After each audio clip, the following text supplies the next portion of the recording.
The Gingerbread Man's Christmas Wish, a magical Christmas story for kids.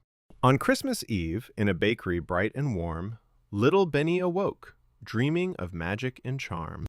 He ran through the snow, feeling happy and free. "I'll find Christmas magic, just you wait and see." Into the snowy woods Benny wandered with cheer, hoping Christmas magic would soon appear.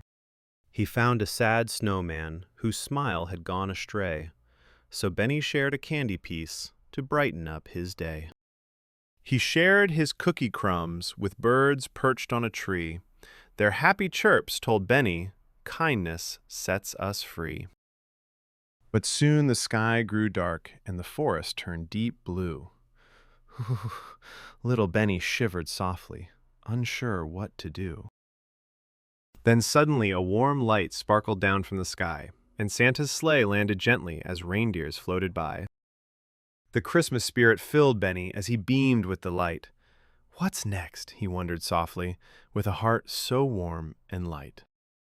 Santa lifted little Benny with a smile soft and wide. "Your heart now holds Christmas," he said with glowing pride. Back in the cozy bakery, Benny glowed with Christmas cheer, for he'd learned that sharing kindness makes the magic appear. Each Christmas Eve from then on, Benny spread joy far and near, for a heart filled with kindness is the gift we all hold dear.